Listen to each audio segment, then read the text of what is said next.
parti pour le SOS S comme c'est. On est mercredi, il est 9h31 maintenant. Je suis Sandrine Donzel de S comme c'est et mon métier c'est d'aider les gens à décoincer, à se sortir des problèmes émotionnels et relationnels dans lesquels ils peuvent être coincés.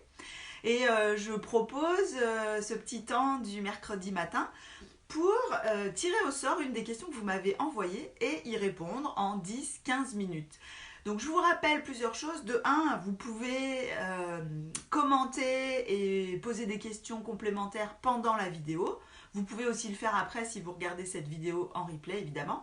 Et vous pouvez envoyer vos questions par mail à l'adresse sandrine@scomc.fr en précisant bien question pour le SOS. Mais je vois que vous êtes nombreux et nombreuses à arriver. Bonjour tout le monde. Alors, installez-vous confortablement. Attrapez comme moi votre café. C'est bien du café qu'il y a dedans, je vous le montre sans renverser la tasse. J'ai les questions, les numéros des questions qui sont ici. Je brassouille, je tire au sort un numéro et je vais vous dire quelle est la question à laquelle je vais répondre. Si j'arrive à déplier le papier, il est tout passé. Oh, la question numéro 10. Alors, la question numéro 10, qu'est-ce que c'est aujourd'hui? J'y vais, j'y cours, j'y vole. Où est-elle? Question numéro 10. Ok. Alors, en plus, c'est une question posée par un papa, mais elle aurait pu être posée par une maman. Je le dis parce que c'est rare, donc je vous invite à envoyer vos questions. Donc vos questions, elles peuvent porter aussi bien sur des difficultés émotionnelles et relationnelles de vous-même par rapport à vous-même. Elles peuvent porter sur des difficultés ou des thématiques émotionnelles et relationnelles dans la relation aux enfants, ou comment aider des enfants en difficulté, sur des problèmes dans le couple, dans les relations en général, ou même au travail, puisque j'interviens quand même régulièrement en entreprise. Alors, la question du jour.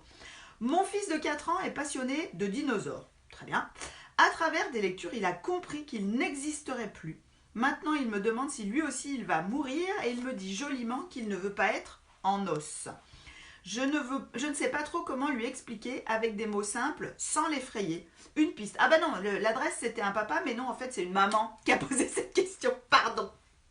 J'ai fait une boulette. Alors, cette question, elle est assez fréquente. Elle parle de la mort et de la manière d'aborder ce sujet avec des enfants. Donc j'imagine que vous êtes nombreux et nombreuses à vous être posé la question et à vous demander comment l'aborder. Alors il y a plusieurs choses pour moi dans cette thématique. Là, il n'y a pas de problème particulier. Jusque-là, on a un enfant qui se pose des questions qui sont tout à fait logiques et légitimes et qui manifeste aussi une inquiétude, une appréhension en tout cas face à la mort qui est logique et légitime et qu'on partage plus ou moins tous à des degrés divers. Et ça, je trouve que c'est important aussi de ne pas trop de légitimer cette inquiétude et cette angoisse. C'est-à-dire que l'enfant, il sent à un âge relativement jeune, beaucoup plus jeune que ce que j'entends, souvent on me parle de 6-7 ans, etc. Mais bien plus tôt que ça, moi je dirais carrément vers 2 ans et demi, 3 ans, il commence déjà à comprendre qu'il y a un truc là autour de la mort, autour de la disparition et tout ça. Et évidemment que ça les inquiète. C'est l'inconnu, on se pose des questions, on ne sait pas. Et si nous, les adultes, on fait passer le message un peu, mais non, tu devrais surtout pas t'inquiéter, il n'y a pas de problème avec ça, ça peut renforcer leur inquiétude d'un certain point de vue.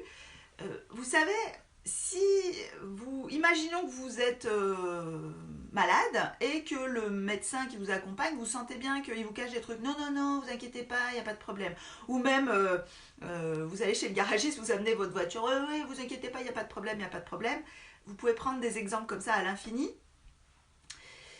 Ça vous rassure pas forcément, voire même ça peut vous inquiéter plus parce que oulala, si on me cache des trucs, peut-être que les choses sont pires que ce que j'avais imaginé. Donc le fil sur lequel on doit marcher autour du thème de la mort avec les enfants, c'est ça. C'est d'une certaine manière légitimer cette angoisse, cette appréhension à minima qu'on partage tous. Donc bah oui, c'est vrai que s'imaginer mort, ça peut être flippant, stressant. Donc ça, c'est le côté je légitime l'angoisse. Et en même temps, si je pense à ça tout le temps, bah ma vie est compliquée. Ou alors, ma vie, ça me permet de faire des trucs. Si j'imagine que je vais mourir demain, peut-être que ma vie sera encore mieux que si je crois que j'ai le temps devant moi. Donc, les pistes, la première piste, c'est vraiment ben oui, ça fait peur, la mort, la sienne et celle des autres. Et on a tous un peu peur. Donc ça, c'est la première piste. Ça me fait penser à un article que j'avais écrit sur le sujet, un jour où ma fille était arrivée en disant j'ai fait un cauchemar, j'avais plus de papa ni de maman. Donc je vous mettrai le lien dans la description de la vidéo. Donc le premier axe autour de aborder la mort, c'est dire que oui, ça fait peur et que ça fait peur à tout le monde. Et qu'en même temps, eh ben, on vit très bien en ayant ça derrière la tête, on ne sait pas quand est-ce qu'on va mourir. Ça me fait penser aussi à une autre chose, c'est un livre d'Emmanuel Piquet, un livre pour enfants, qui s'appelle « À quoi ça sert de vivre si on meurt à la fin ?» Et donc ce bouquin, il est intéressant parce que justement, il n'est pas dans la morale ou dans se dire « Ah ben non, c'est pas grave, faut pas y penser » ou des choses comme ça. Il questionne plutôt, au travers du thème de la mort, le sens de la vie. Et je trouve que ça, c'est intéressant. Et ça, on peut le travailler avec les enfants dès tout petits. Je reprends la question parce qu'il y avait... Donc, il me demande si lui aussi va mourir. Alors, quand un enfant vous demande s'il va mourir ou si vous allez mourir, je vous invite à être honnête. Très souvent, ils ont déjà fait l'expérience, ils ont entendu parler de la mort, ils ont fait l'expérience de ce que c'était que mourir, pas pour eux-mêmes, hein, mais ils ont vu des animaux ou des gens, ils ont entendu parler de gens qui sont morts, et ils savent très bien que ce truc-là, surtout à 4 ans, peut leur tomber dessus n'importe quand. Et si on essaye de nier cette réalité-là, souvent ça les stresse encore plus. Donc, c'est vraiment d'aborder les choses d'une manière et de les amener aussi à observer le cycle de la vie autour d'eux.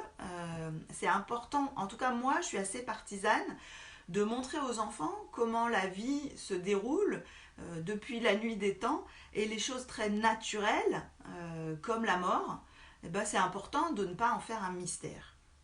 Bon, je ne sais pas si je réponds à la question. Comment j'expliquerais ça? Alors, comment lui expliquer avec des mots simples?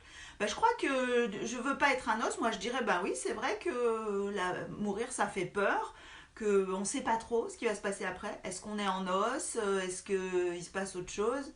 On ne sait pas. Et je vous inviterai aussi à aller questionner votre enfant sur comment il s'imagine que ça serait, quelles sont les croyances. Alors, c'est là aussi où c'est délicat. Comment t'imagines que ce serait?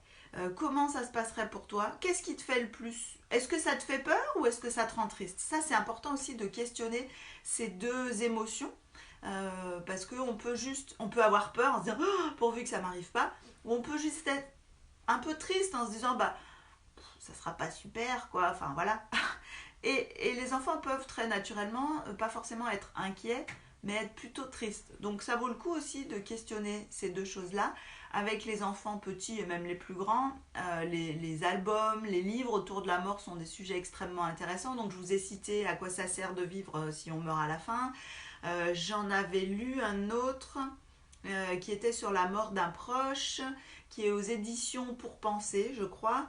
Alors je me souviens plus du titre, c'est La robe invisible ou quelque chose comme ça. Je vous mettrai les liens dans la description de la vidéo. Où en fait c'est une grand-mère qui explique qu'elle va mourir et elle explique à sa petite fille qu'elle va en réalité, elle ne va pas complètement disparaître, elle va mettre sa robe invisible.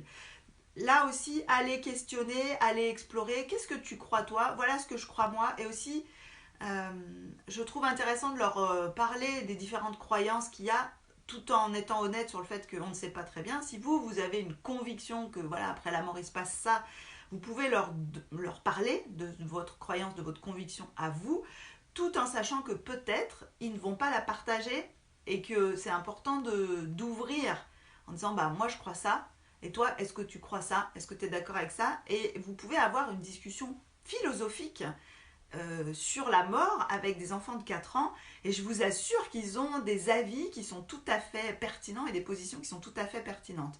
Donc c'est vraiment les mots simples, c'est oui ça fait peur et oui ça peut rendre triste.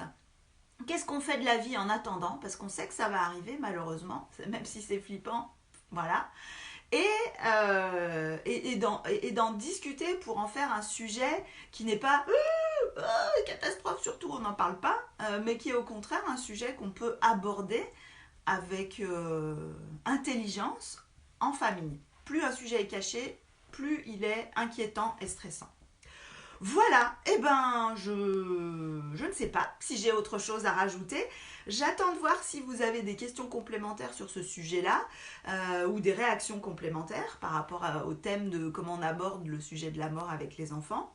En attendant, je vous rappelle que si cette vidéo vous a plu, vous a intéressé, vous pouvez contribuer en faisant un petit don sur...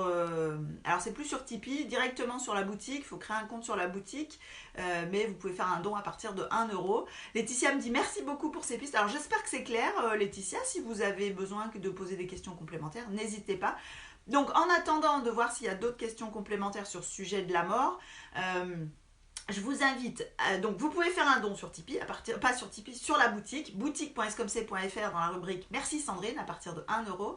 Je vous annonce aussi, d'ici la fin décembre, j'ai encore une conférence qui sera à Chambéry, à la cantine des Sœurs Moustaches, et je vous promets, ça va être hyper drôle parce que c'est sur le thème parler pour que les enfants écoutent, écouter pour qu'ils parlent. Donc on va explorer ensemble des différents outils, mais je le prévois sous forme de sketch et de mini-spectacle. Et j'ai déjà pas mal de choses en tête, donc je pense que ça va être sympa. Alors les places sont limitées, donc si ça vous intéresse, faites-moi signe, comme ça je vous note et vous êtes sûr d'avoir une place. C'est le 14 décembre à 9h30 à Chambéry à la cantine des Sœurs Moustaches. Je ne vois pas de questions complémentaires, donc je vous dis à bientôt. Je mettrai dans la description de la vidéo les liens vers les articles dont je vous ai parlé et les livres dont je vous ai parlé dans cette vidéo. Je vous dis à la semaine prochaine. A priori, il y aura un SOS Escomc la semaine prochaine. Si ce n'est pas le cas, je vous ferai un petit message sur les réseaux sociaux. Donc je vous dis à la semaine prochaine. Passez une bonne semaine d'ici là et à bientôt.